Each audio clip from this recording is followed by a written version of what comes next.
Greetings, good afternoon, and thank you for joining us for the Power of Word author panel at the ArtsXchange.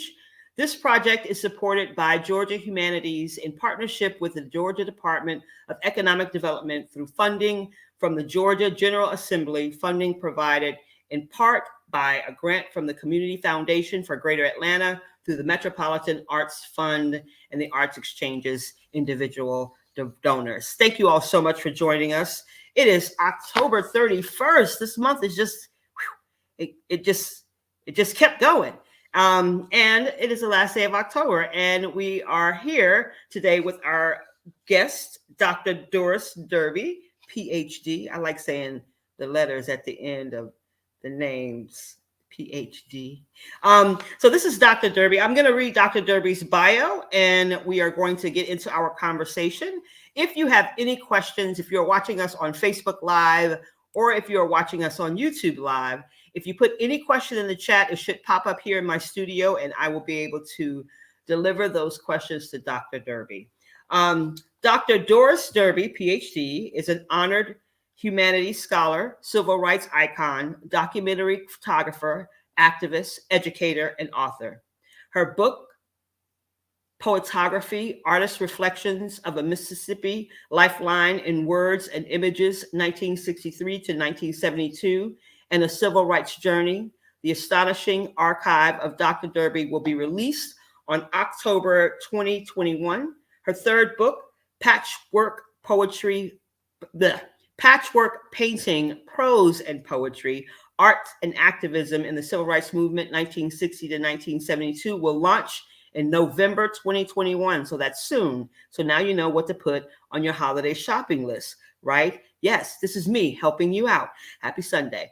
The three books will be vital components of this project. She worked in the civil rights movement in Georgia, Mississippi, and Alabama alongside civil rights luminaries like Fannie Lou Hamer, Dorothy Cotton, Dr. Dorothy Height, Dr. Septima Clark, Senator Julian Bond, Congressman John Lewis, Mayor Andrew Young, Reverend Hosea Williams, and Reverend Martin Luther King.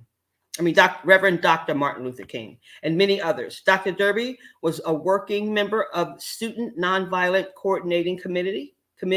She joined SNCC in 1961, and in 1962 went to Jackson, Tougaloo, Mississippi, to work on an adult literacy project from 1963 to 1972.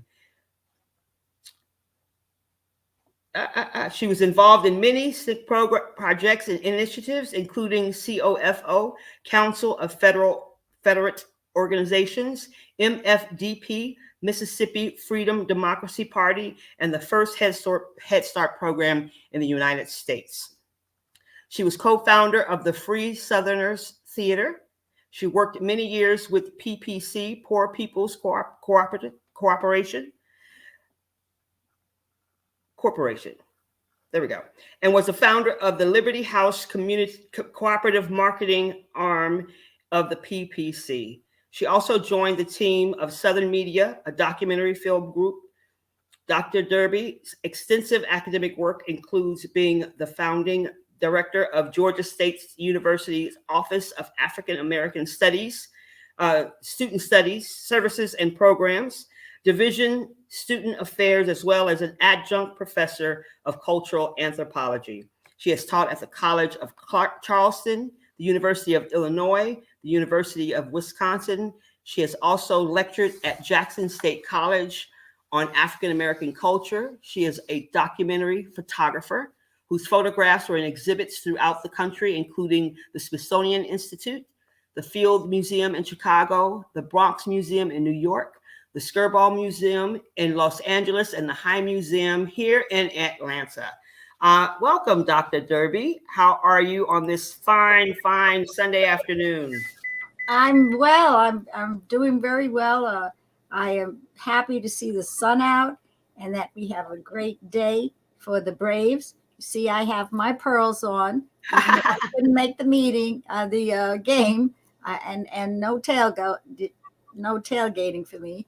But I have my pearls on, and I definitely am a Braves fan.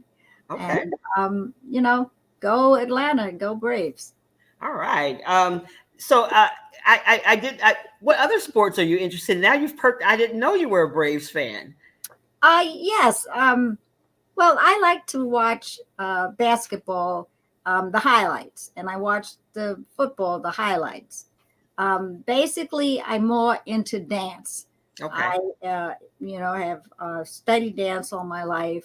I'm an avid salsa dancer, and so dance is my sport, so to say, in terms of me being involved, Yeah. because I studied dance ever since I was in elementary school. Oh, excellent, excellent. Yeah, I think that sometimes dancing is what gets a lot of folks through. So, and I always thought that for me, basketball, some of the elaborate things they are able to do these days just seems like some really complicated choreographed dance that I cannot dance to, but I do enjoy watching it. So we're going to get into our conversation, Dr. Derby. So I know the last couple of years, a lot of things have changed for us all as far as being forced into this like kind of digital world. Um, have there been any challenges for you in making that kind of that segue into being in person to now having to do things partially virtual and vice versa? Yes, I've had my challenges. Well, luckily, as an administrator, as the director of African American Student Services at Georgia State for 22 years, I had, an assistant, executive assistant, and I had student assistants and volunteers that helped me maneuver through the process. But when I retired in 2012, and things got even more technical, more challenging, I had to do more. And but then instead of retiring and being quiet and just doing a few things, I continued to be active and also do more with my photography. I took thousands of photographs during the civil rights movement, and when I was working full time and had my community activities, I didn't do a whole lot with my photographs. I had an exhibit maybe once a year, and also had some participation as a member of Sistography, the Black Women's Photography Collective. But after I retired, I decided to do a lot more with my photography and get it out, get and also work with some documentary filmmakers. And so that's been challenging. I have an assistant, Miss Maud Bruce, and she has been with me. She worked for me at Georgia State part-time, and then now she's working with me. But, she's just part-time. And so I have had challenges that I have when I'm at home. And I get nervous when I have to do something. And I guess as I rely on somebody else more, then sometimes when other people aren't around, I don't know what to do. So I'm trying to learn more. I got a tablet, and I'm trying to see how to manage that. I'm doing a lot more texting, and I'm experimenting with the new technology. So I guess, I don't know, later on we can talk about how my photographs have developed to the point where I'm putting color in there and words on the pictures and that kind of thing. So I'm trying to keep up, but it's a challenge. I can't hear you. All right. It is Yeah. a challenge. I have to remember to mute myself and unmute myself because I am at the ArtsXchange and there are people walking down the hall. And I don't know if you can hear them or not. Yeah, it's been very challenging for me too. And I thought I was a lot closer to technology than I was. And I can't tell you how many times I've had to call my children to be like, help, I don't know what I'm doing. And luckily they all live close enough to me to kind of come and help me figure out this new technological world. But I wanted to talk about your journey in the civil rights movement.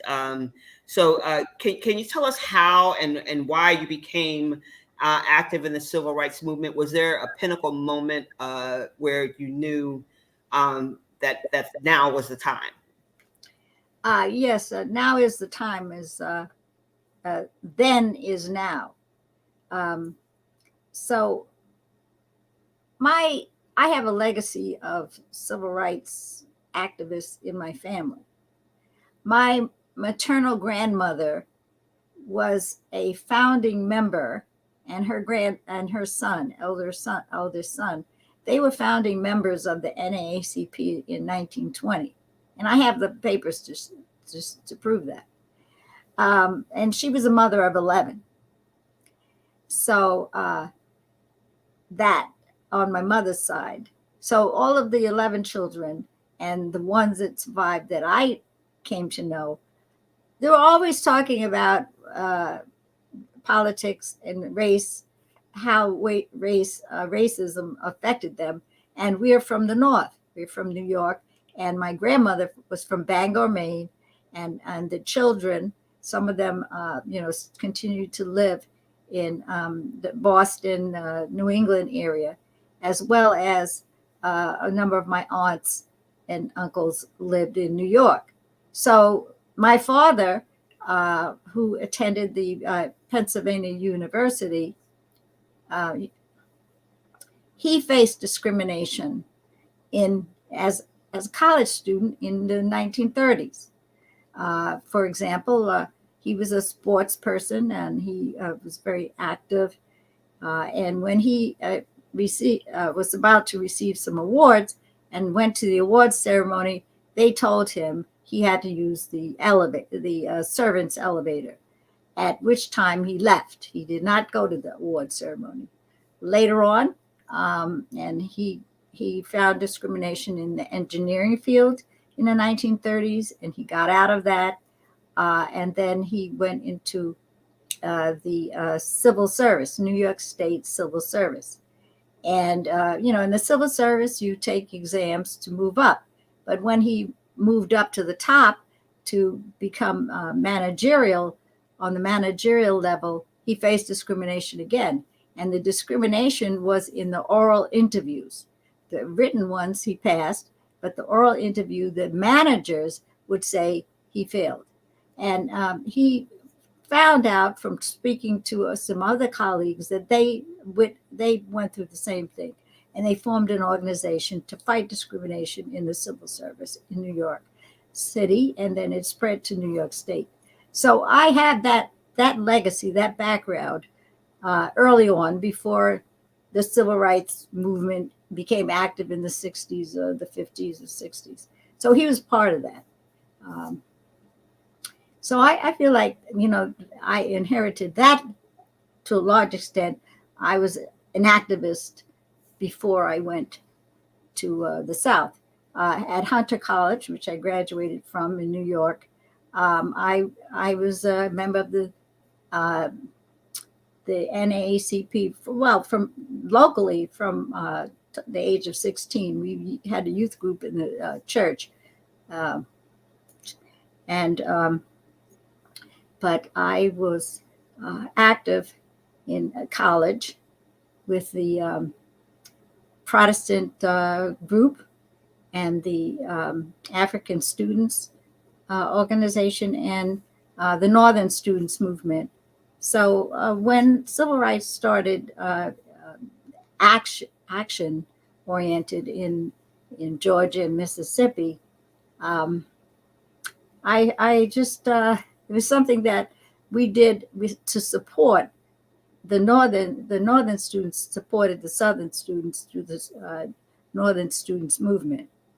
And after that, a friend of mine that I worked with at Hunter College went to work in Albany, Georgia.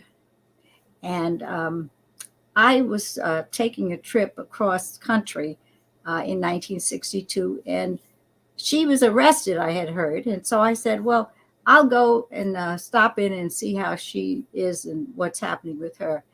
That was the summer of 62. And I was a teacher then. I had graduated from Hunter College. And I went there, and I was intending to spend about a week seeing her and see how she was.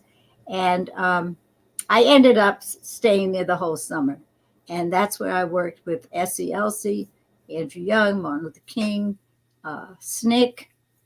And that's when I got involved. And the following year is when I went to Mississippi.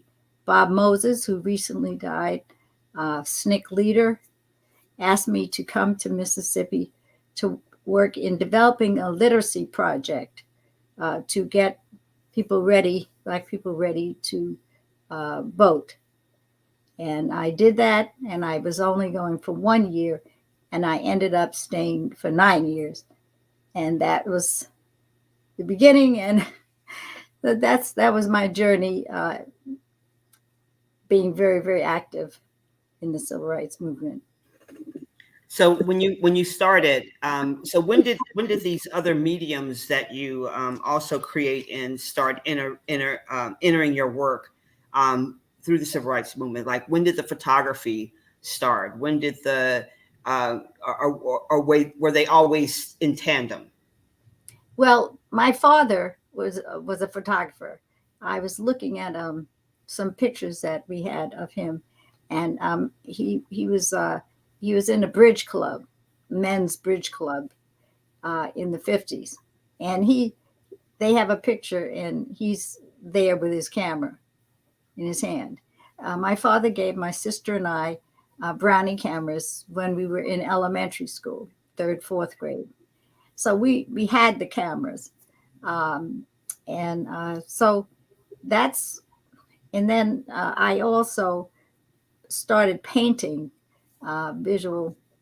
doing very colorful paintings in the late 1950s. So art has always been a part of my life, and art, dance, etc. Okay. So the time that when I went to Mississippi initially in 1963, I mainly did painting. I took my paints with me, and our literacy project was based at Tougaloo College. There was the head of the art department had an art studio for the students, and he encouraged you to go there at any time, because he was trying to get more students interested in the arts, because before he came, they didn't have an art teacher. And so whenever you wanted to go to the studio and paint, he would have supplies there for you. So the early years in Mississippi, I was painting. Even though I had my camera, I just took a few pictures. But later on, in like around 66, 67, I started to take more pictures and became active with the Southern Media Inc. And then I didn't really paint much anymore, because I was traveling around with the different projects, and I was interested in documenting what was going on, and not just the protests and the marches and all of that, but what the people were doing in a broad spectrum to self-help.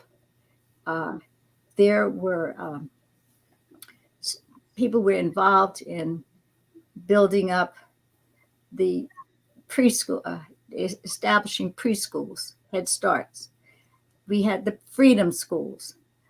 We had the cooperatives, handcraft cooperatives, the farmers cooperatives, the so many, the health center, developing the Delta Health Center, and nurses, visiting nurses, and so many new adult education programs, nutrition programs, etc. So I was interested in documenting all that. And so from the time that I started taking photographs, and then we had Southern Media Inc., a documentary photography and filmmaking group, and I was a part of that. I would say that I have almost like 8,000 or 9,000 photographs, some of which are slides, and about 5,000 are mostly black and white photographs. Is there I noticed a lot of documentation, and I know part of it is the technology of the time. But if you were given a choice between black and white and color photographs, what is your instinct and go-to?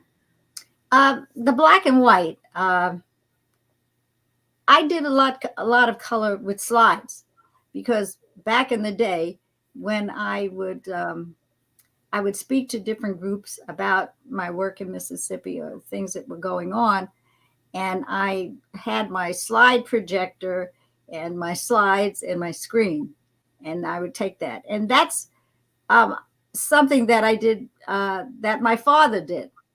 My father, when he took photographs, he took color photographs, and for one occasion, he mainly took pictures of our, family activities and his community activities. Yeah. And when we had like Thanksgiving, he would take pictures, and then at Christmas, when we had family activities, he would show the pictures.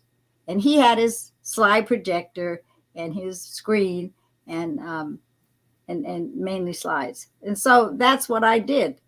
And that's, I have his slide projector and the screen, the original one. Yeah, I think about all that equipment, and now all that equipment is like it's just a little thing now. You have to have a whole trunk to take your projector, your screen, and all the things with you. And now it's like everything is so compact.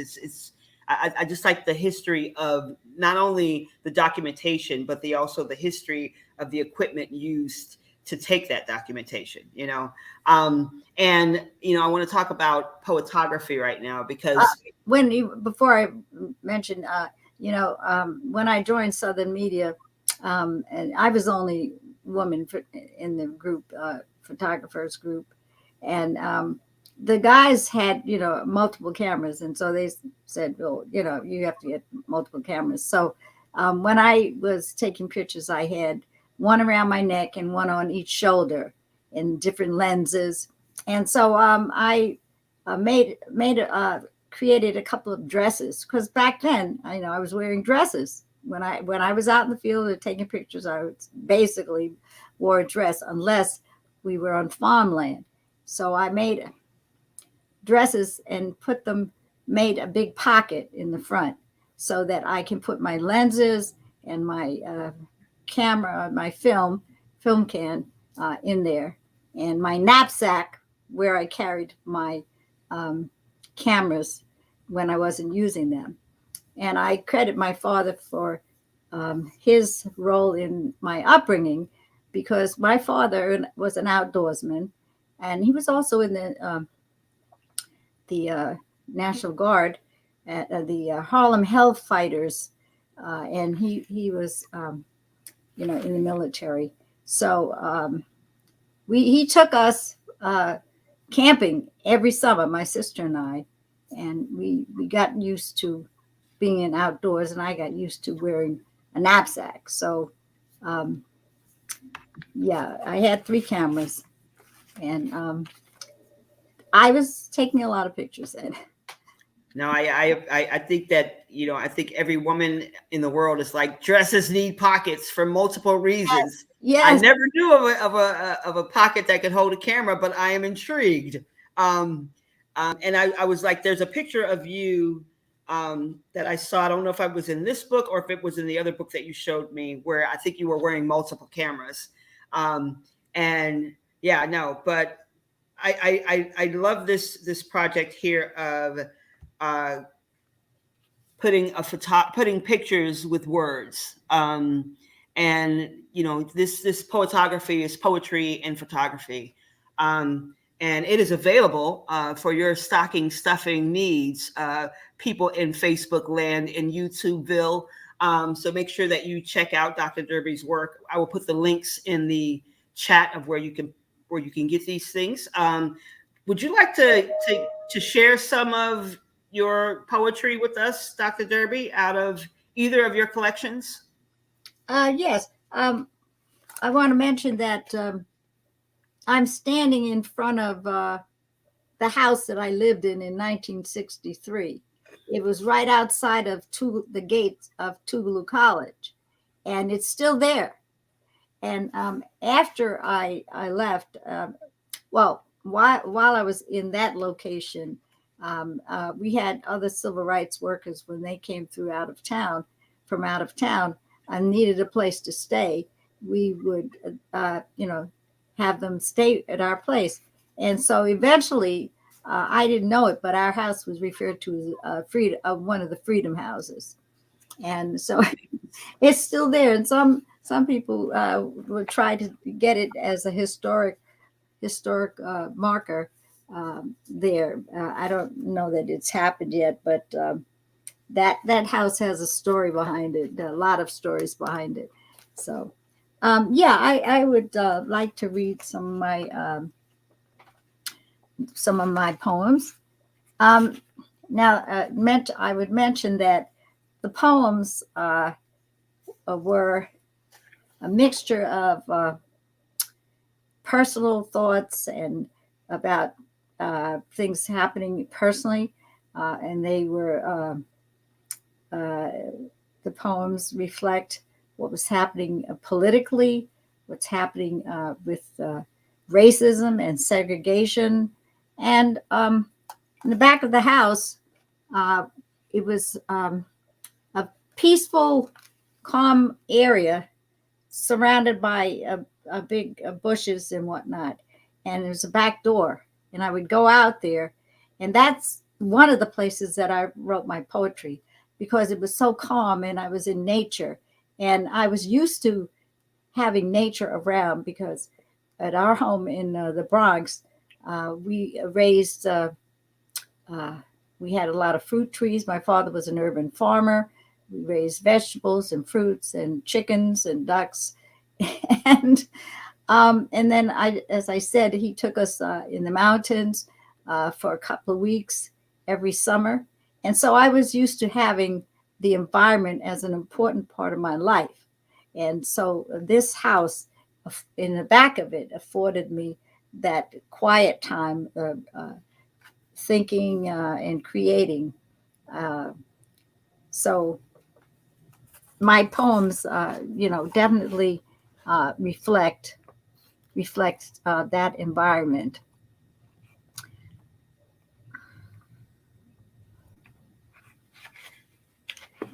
So let's see.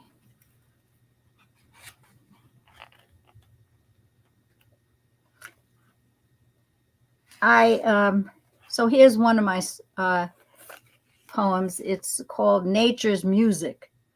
And in this book, I wanted to have a lot of photographs of nature and children, because that was an important part of my environment. The photographs, a lot of the photographs that I had in exhibits were showing the adults and whatever they were doing. So, Nature's Music. Oak and maple leaves clothed in yellow ochre, earth brown, clay red, and viridian green conduct a moving and harmonious symphony of color, while mankind improvises a discordant operetta masked in black and white. Okay. Um,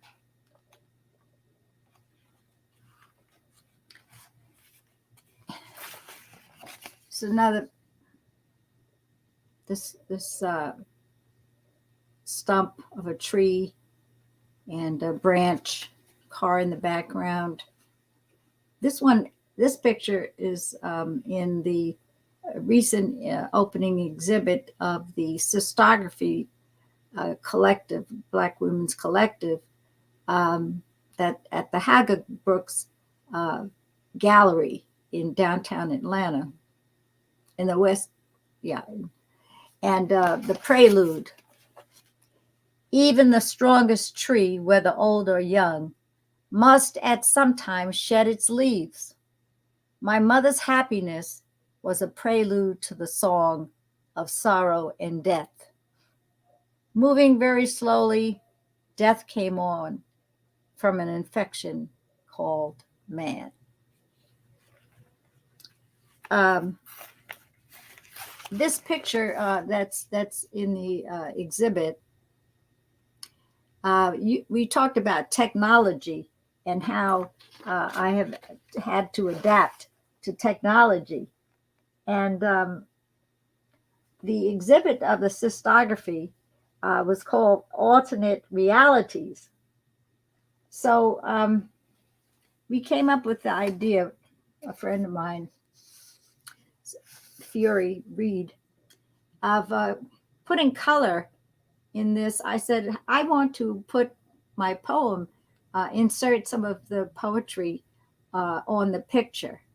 And so we came up with the idea of the putting color in part of the picture and putting imposing some words of the poem, well, actually the whole poem on the picture, and expanding it and then printing it 16 by 20.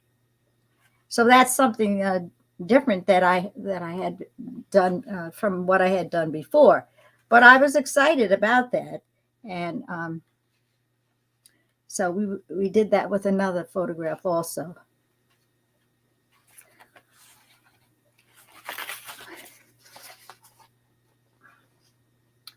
Let's see, strife. This is a picture of the parents at the funeral for James Green, a high school student that was killed at Jackson State University, the Jackson State Massacre, when the police came on the campus down Lynch Street and shot into the building over 500 rounds of ammunition.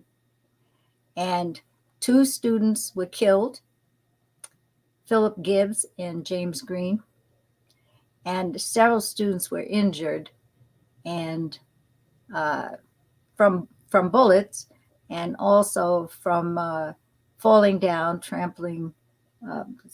being trampled. And it was quite shocking. The parents are there, and the head of the funeral home sitting next to, and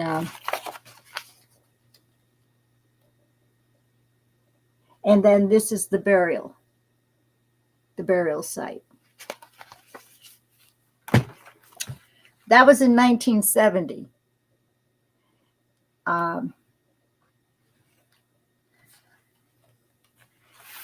As a part of Jackson State's 50th anniversary of the incident, I had a one-woman show of photographs that were related to that event, and also several activities after that around Jackson State in the next few months after that. So the oppressed and the oppressor, that's one, and one set of poetry, and why. So you have congressmen that were attending a session on investigation that President Nixon formed a commission to investigate what happened at that incident. And the congressman up at the top there in a commission interview. And so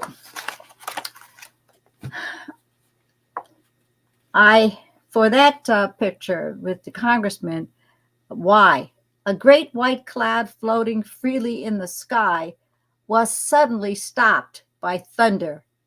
And then the question, why? And you have all of the people that were in the Masonic temple attending the funeral. And then over here, this side, we have the oppressed and the oppressor. And this is the dormitory, the girls' dormitory over here, where the shooting occurred. And the college student, James Philip Gibbs, where he was killed, he was standing outside talking to his sister. And she was on this second or third floor because the girls had to be in the dormitory at 12 o'clock. So this shooting occurred in the middle of the night, 12 o'clock. And the young men in front of the building have their fists raised, and they are protesting and saying that they're going to stay there until the FBI could get there and investigate where the bullets were and the shots and take pictures, etc. The oppressed and the oppressor. Our heads have been filled with fears. Our ears have been filled with lies. Our eyes have been filled with tears. Yet our lips now cry out what our souls could only say. For the oppressed, there is no life without expression. For the oppressor, there is a life with much depression. Our suffering no longer goes without a say. Now is the day.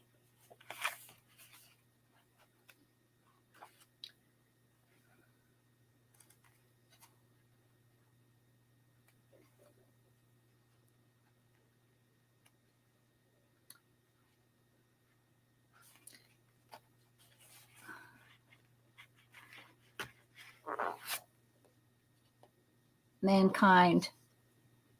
This is one photograph related to the environment, climate change, and all the trash, etc., things in the environment. And that's another picture that I had colorized and put the words of the poem on the front of it in the exhibit by Sistography. Mankind, is the end soon to come? You are the one to stop our destruction. Our minds are being destroyed. Soon our bodies will be destroyed. Have our souls already been destroyed?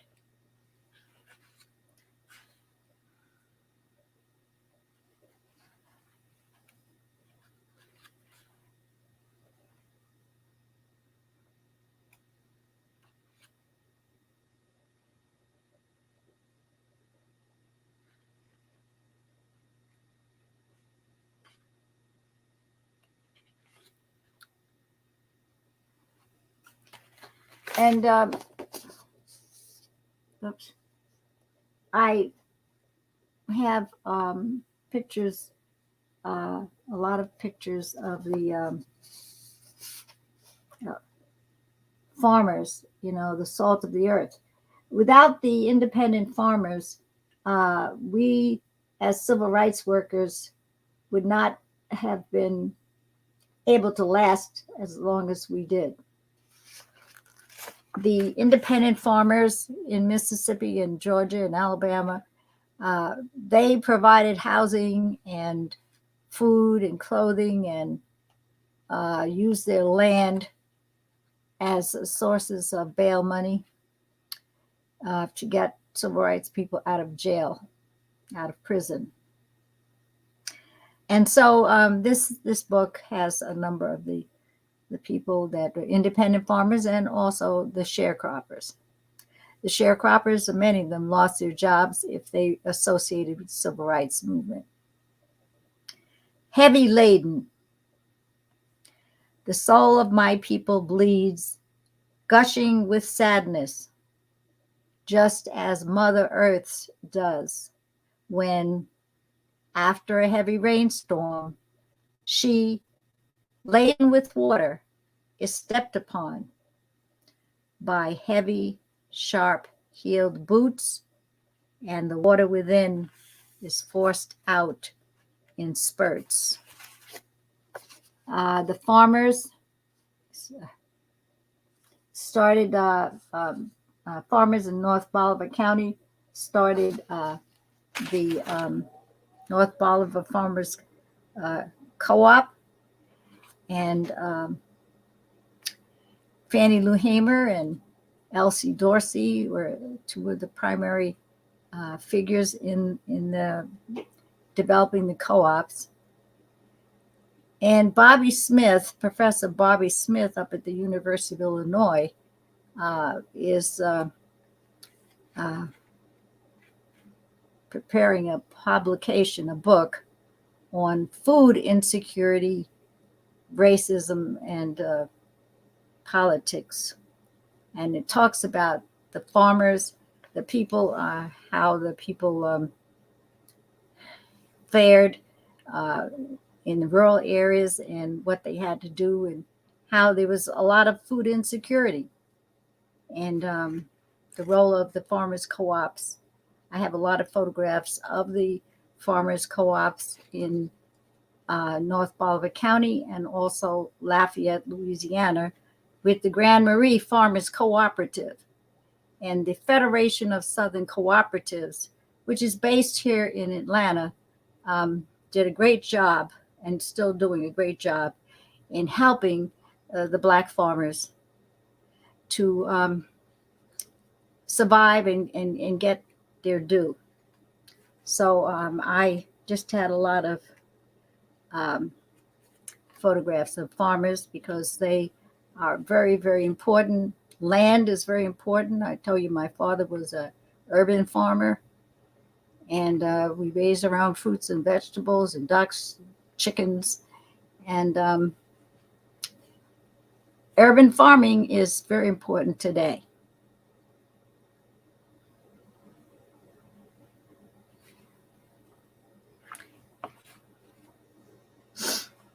Lament. Here is the picture of the young people singing in a choir, and the lament about death.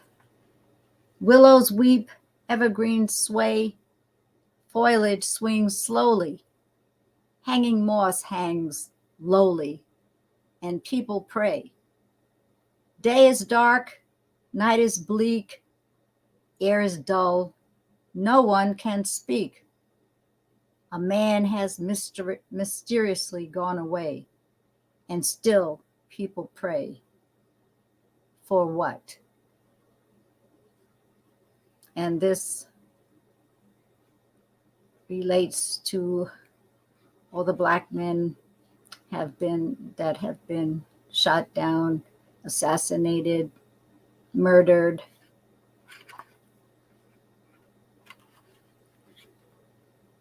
So, and this is taken at the funeral for James Green.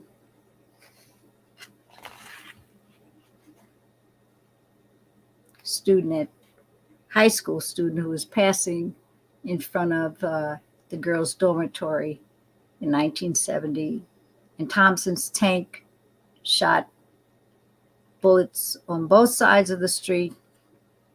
And as I said, 2 students were murdered.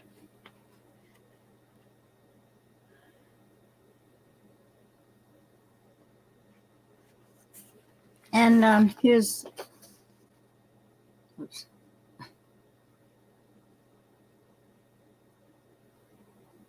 There's a scene where the young people, men and women, walking down Lynch Street as a part of the funeral procession after the funeral of James Green. Time. Hours pass, sparkling white jewels fall, precious green stones emerge, brown footsteps in space.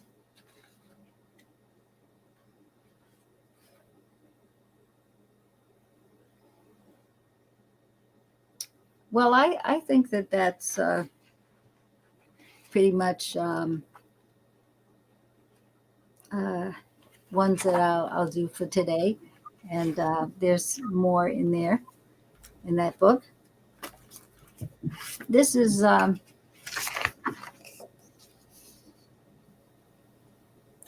book that's coming out in November. Yes, end of November. I'm self-publishing this one. Okay. Can you tell us a little bit about what that's about? Well, as I mentioned, I did a lot of painting before I left New York, as well as during the time I was in Mississippi. Patchwork, paintings, poetry, and prose, art and activism in the Civil Rights Movement, 1960 to 1972. And I love color.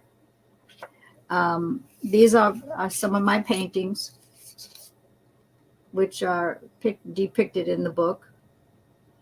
And prose, I asked, I have words sprinkled around with the pictures.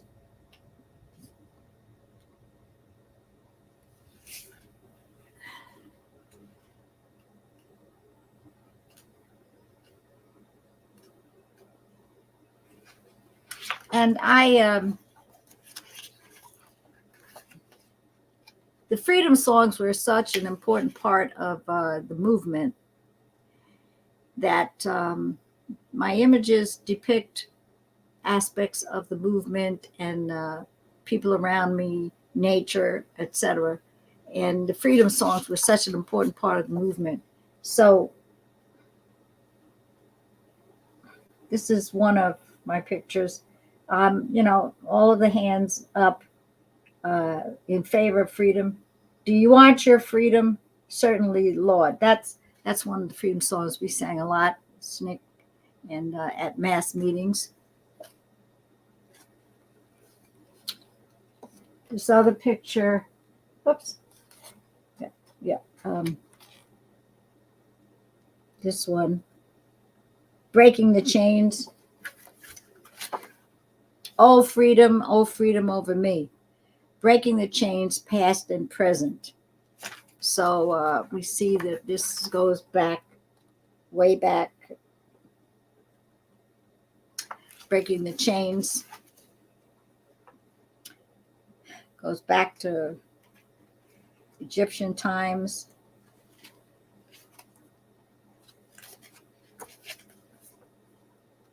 Oops. This one.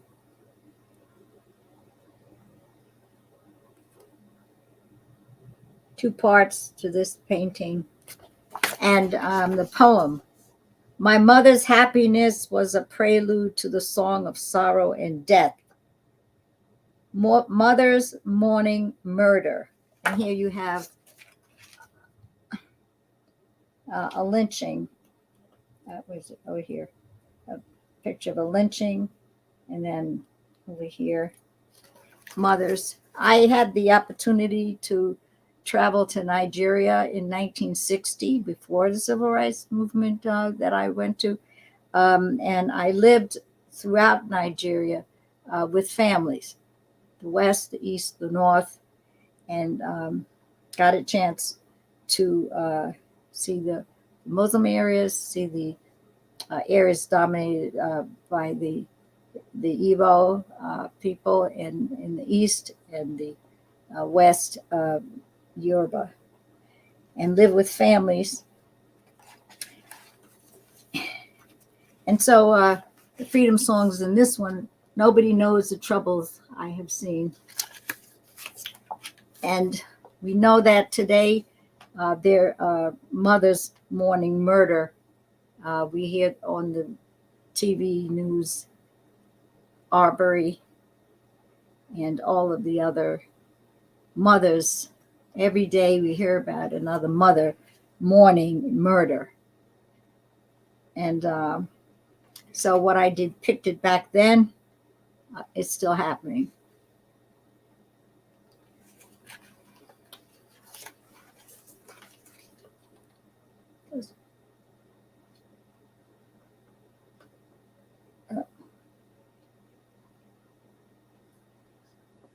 So this one is Black Man, and the freedom song at the top is Ain't Scared of Nobody. And freedom fighter on the front lines. And words, I am a man. And words, actions speak louder than words. The oppressed and the oppressor is the poem. And on this one, oops,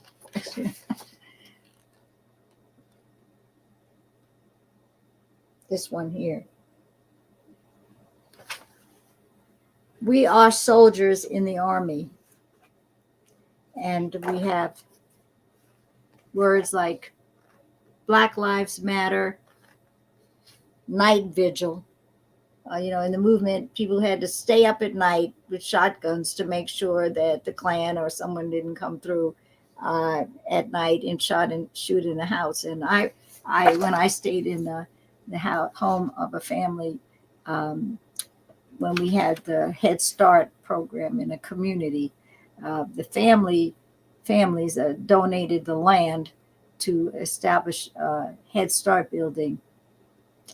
And I stayed in the home of the director and her family.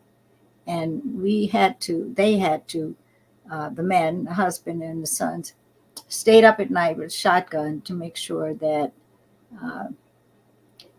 the whites, Klan or whatever, whoever, didn't come by and shoot in, because they did not want to see children in a Head Start program, Black children in a Head Start program. And I might add that in the building that the community built with the bricks like behind you, there were rifles in each corner of the room in the Head Start program. And so we would sing freedom songs at the Head Start meetings, schools, Ain't Scared of Nobody,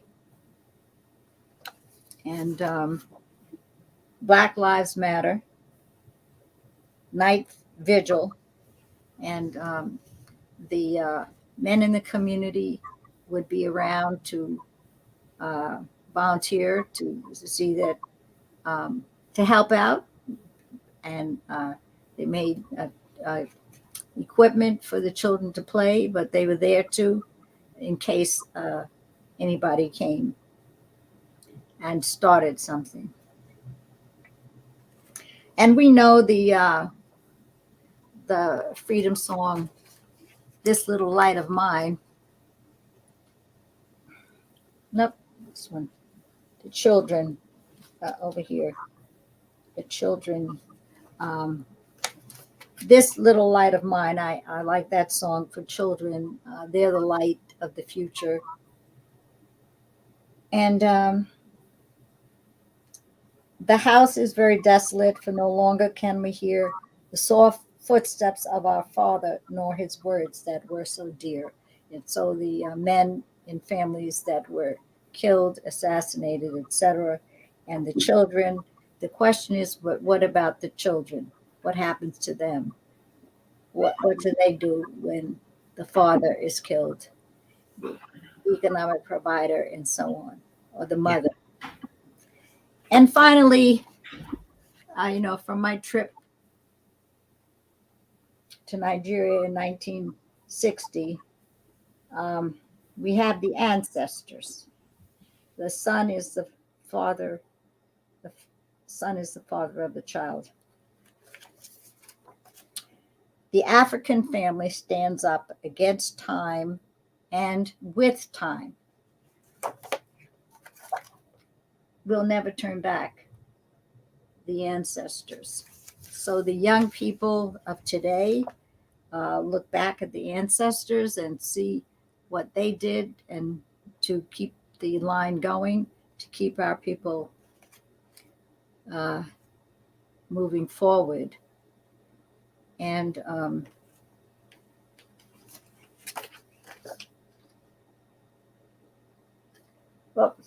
this one here, here. Lord, hold my hand while I run this race.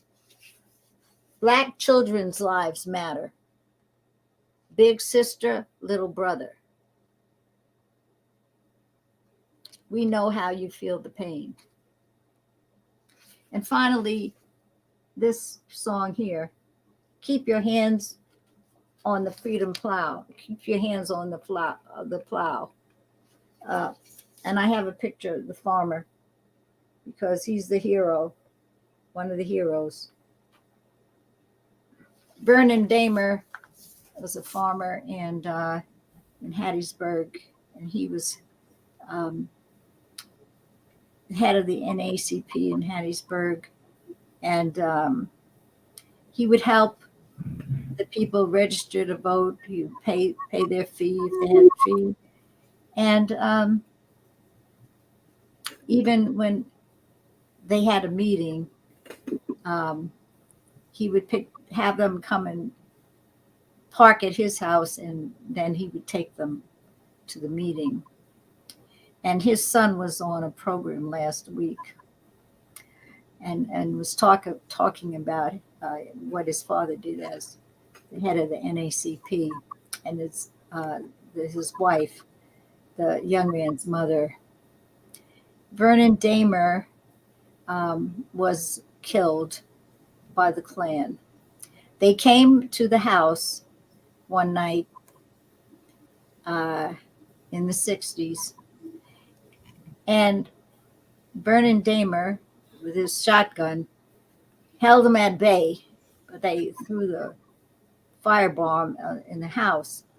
And Vernon Damer stayed and to protect the family. He was with his shotgun, and they told the family he had 5 or 6, 8, 7 kids. Get out. They were going out the back, and he kept the Klan members occupied at the front. And they all got out, but he stayed in the firebomb. He finally got out, and they took him to the hospital, but he died the next day because of the burns and the fire, smoke inhalation, etc. And I gave a talk one day to the Veterans Black History Month program, and I talked about how he was a veteran, the head of the NACP there, and a veteran of the Civil Rights Movement. And his 4 sons, were veterans in the Army after they got older. And at his funeral, those veterans carried his coffin, the sons. And my talk at the Veterans Black History Month program here in Atlanta, I talked about the veterans of the Civil Rights Movement and many of the veterans of the military, U.S. military, that came home And after they witnessed freedom in other countries, they came home and they became the head of the NAACP in their area. But they were killed. And so sometimes they were two-time veterans, veteran of the Civil Rights Movement and veterans of the U.S. Army. Yeah. And Medgar Evers was a two-time veteran. He was a veteran of the military and a veteran of the Civil Rights Movement. And he was assassinated in the spring of 1963.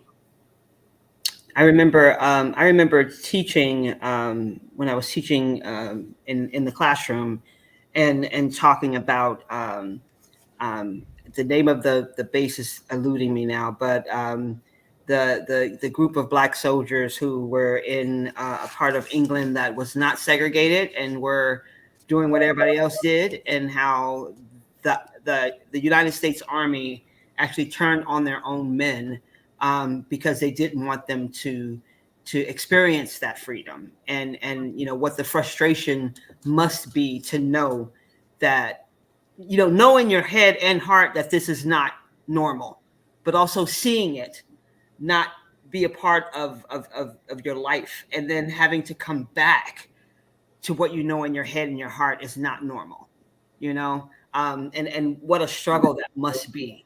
And I feel like, as a documentarian, to be able to capture those moments and to capture those differences is just, it's fascinating to me. You have a lot of young people who you mentored at Georgia State University in the chats, giving you all the flowers. Nobody's asked a question. They're just like, "You're awesome. You're amazing." But we knew Dr. Doris Derby was awesome and amazing. So I want to remind people out there who are still listening, if you have questions, go ahead and put them in the chat, and I will ask Dr. Derby as they show up. Can you tell me a little bit about how you made the decision of which art piece to mirror with what freedom song to reflect what words? What was that process like for you? Well, I had to meditate on it, and I had to revise in my memory, and sometimes look up the words of certain freedom songs that I knew a lot of them, but some parts I didn't know all the way through. And so, and it was like a process, getting me into the whole thing, and remembering what we sang and when we sang it, and so on and so forth, and get all of my paintings, pictures of the paintings. Some of the paintings I still have, and some of them I don't have, but luckily I took color slides of my paintings, and not all of them I wasn't able to, but a lot of them. And so it's just a matter of like thinking and feeling and letting it, what's the word? Marinate. I tell my husband, it's a word I'm thinking of, begins with an M. Marinate, yeah. And so I just thinking about the memories and all of that. And I switched them around. I would look at one painting and I say, oh, well, I think this other freedom song and what it says, which is summarized in the title, should go with another picture. And that's why, one of the reasons why this book is taking a while to come out, because I think about things and I feel words and titles that I want to add. And I say, oh, well, I got to add this, I got to add that. I might mention that in this book, I have a bibliography of publications at the back. That took a long time, of books and articles related to my work, and other works about the civil rights movement, and books with photographs relating to civil rights movement, etc. And my second book, which we haven't mentioned, is that came out this month. It's launched this week, actually. Oh, Nice. right here. It's called right here, A Civil Rights Journey, and it's put out by Mack Publishers, MACK, Mack Books, and Mack Books website. You can go to that. And this book, that's a picture of one of the farm girls in the Louisiana Farm Co-op, Grand Marie. And it's 120 photographs of my photographs in this book from 1963 to 75, depicting all aspects of the civil rights movement. You can go to their website. Amazon doesn't have it. You've got Mack Publishers, but it's going to come out in stores in the U.S. sometime. I'm not sure when, but it's launched, and the website will show you how you can get the book. It's a civil rights journey, and so I have, in addition to the photographs, I had a text that goes along, sort of like a diary of what is happening in the photographs, when and where, who, what, when and where. Okay. So I'm quite excited about that book. I have had two editors who worked with me, Hannah Collins and Greg Harris, and it was quite a journey. Mack Publishers is based in London. You've got quite a few projects going on. It's like that you just got to keep moving, keep doing things. So I have a couple of questions for you from the chat. Yvette asks, how confident are you in the youth today and continuation of the work already done?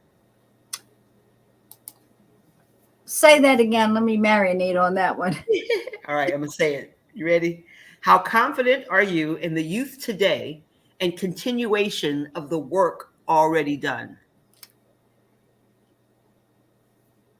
Well, I think that there's a lot going on with the youth, and they're many of them are knowledgeable and about civil rights,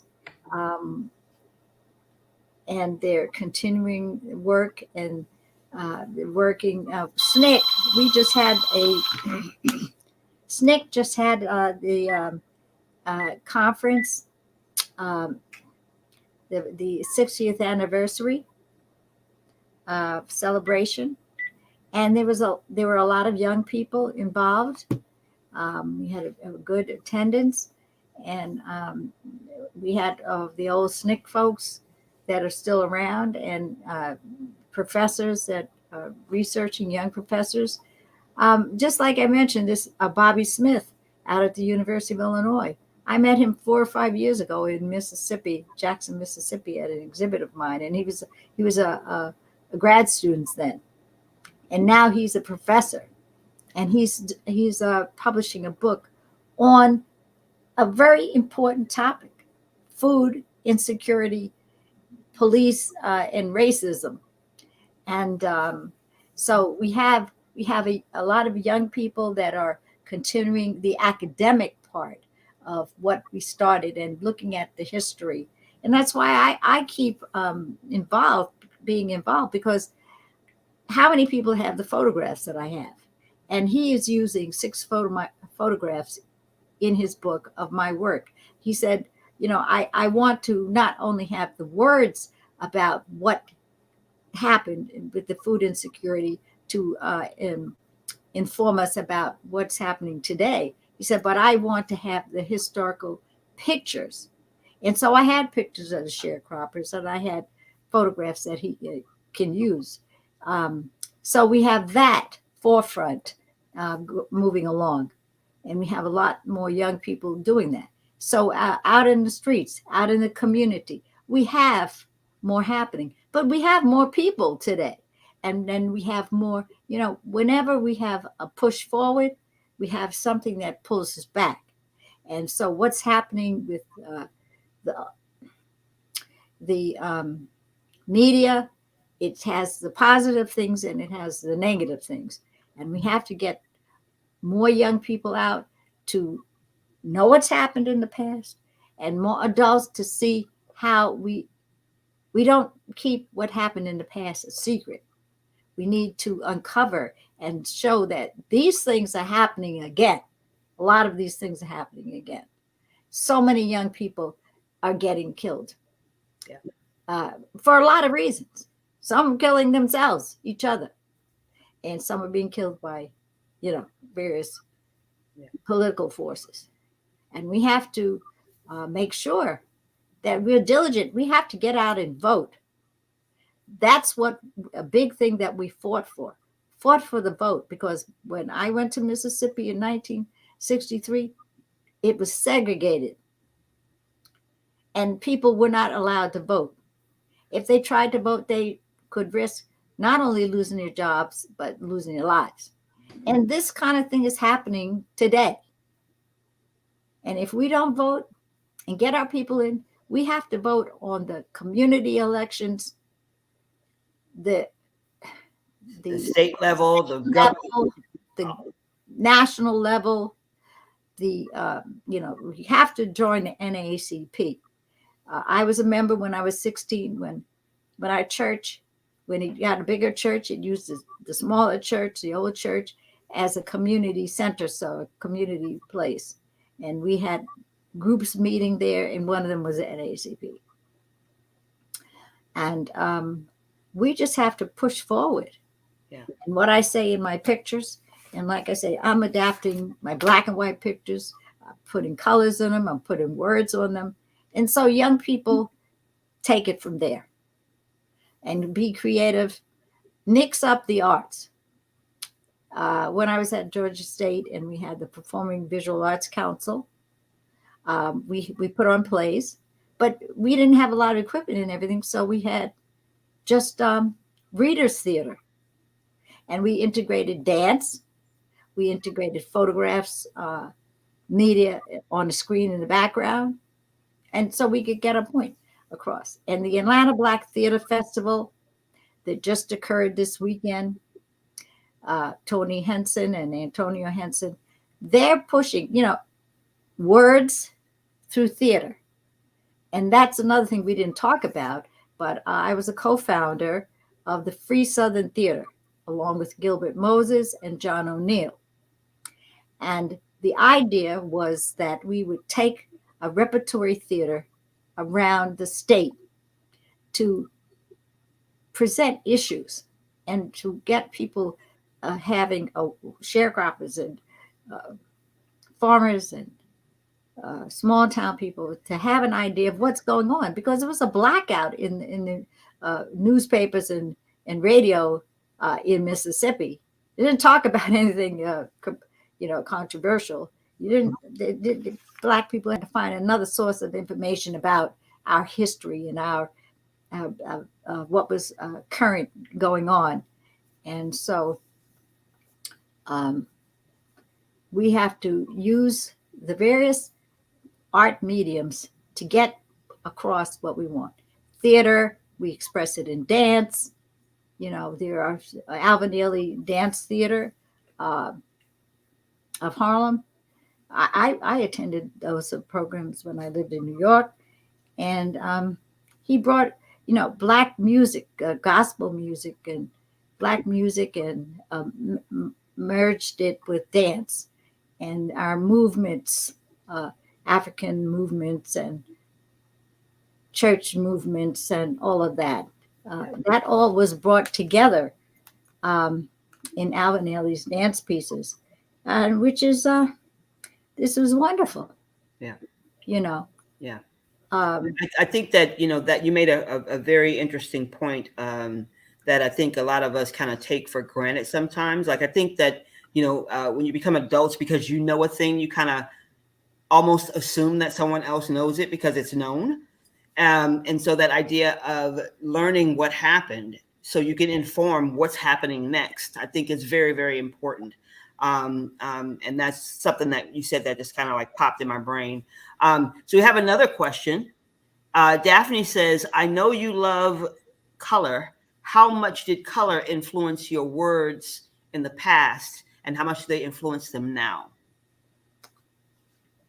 How much they influence my words? Well, I can say that I have stayed on the same track. I blossomed, but I stayed on the same core track. As I had when I was in high school and junior high, because I saw Africa. I learned about Africa. My great aunt was a missionary in Liberia, and she used to write us. And I saw color in my father's slides, and I always wanted color in my clothes, and so color is a really important part of my life. I see it in nature, the beautiful colors in nature, and I try to incorporate that in my paintings. I used oils, that's all I used. Oils on masonite boards. And the masonite boards I used because my father, who was a cabinet maker on the side, he was always had the masonite boards left over. And so I didn't use a canvas until like one time in Mississippi. But before that, I always used masonite boards. So yeah, color is color in words. Color. I see color in dance. Dance presentations, performances. That's why I love Alvin Ailey dance group, because he has, like, color is in Africa all over. It's not. We love color, and like not like in Europe or something is like things are dull colors and whatnot. And so that's my spirit in what I have around me. The colors of nature that's important. Nice. As we start wrapping up, do you have any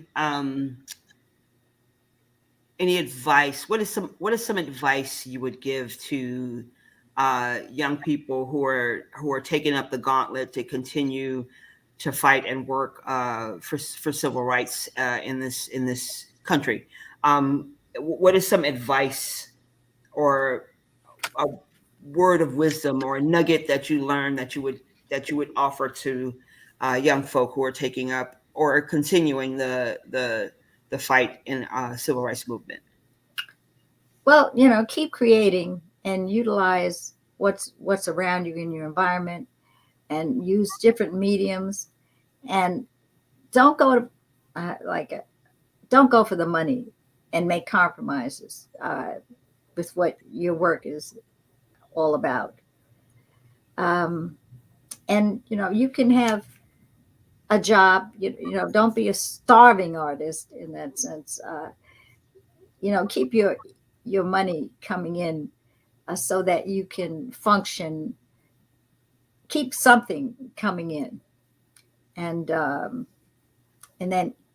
if you don't have an immediate return, just keep producing and find another way to produce and save it. It's all coming. Like I'm 80. I'll turn 82 in next couple of weeks, and although I took all the photographs back then, I wasn't trying to have my work all over the place then, because I was an educator, an activist, and that was important. But my time came. I did a little bit. I just could continue creating, and so by the time I was ready to come out with it, I had all of it. I had the poetry, I had the art, the painting, I had the photography, and just keep organizing things and keep doing what you can do little by little. But there's a period of time when you get out there and you do your art and you can't make money, but you don't want to stop. You don't want to be living out in the street. So keep something else going on. Keep your talents. If you have to work, in a restaurant or whatever, keep some kind of job and make it accommodate what you want to do.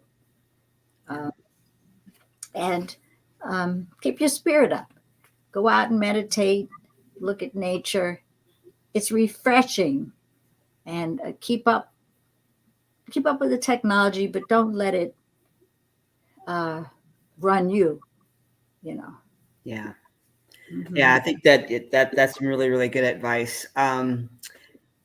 You have all the flowers. You have a lot of former students that are checking us out, checking you out. And I want to thank you so much for spending part of your Sunday with us this afternoon, Dr. Derby. Thanks to everyone who joined us for listening. You are listening to the Power of Word author panel at the ArtsXchange. And just so you know, we will be starting a big program in 2022 that will be featuring and surrounded by and filled with Dr. Derby's artwork. So please keep in touch with the ArtsXchange so that you can find out all of the things that are going on and all of the work that we will continue to do with Dr. Derby in 2022. And I would like to say an early happy birthday, Dr. Derby. That's amazing. Hopefully you're going to have a big shindig. I don't know. But thank you so much for joining us. Did you have any last thing that you wanted to say? Yes, I'm going to tell you, I'm a breast cancer survivor. And get your mammogram, ladies. Men too. I've gotten my vaccinations, my 3 vaccinations and my flu shot. So I'm able to be here. I'm vulnerable. So that's why I made sure I get my shots and wear my mask. And I pray that you, the audience members, will be safe, not sorry, and so that you be able to have long life and produce. And your work will, like, years from now, you'll be interviewed, and you audience members, artists, will be able to have your work talked about and be productive. So thank you, Theresa Davis, for this interview. Thank you, ArtsXchange, Alice Lovelace, and the members of our team. And have a good Sunday and go Braves. Hey, y'all have a great Sunday out there. Thank you so much. Be safe. Thank you, Dr. Derby. You're welcome. Bye-bye. Enjoy the rest of your Sunday, everybody. Okay. Bye. Bye-bye.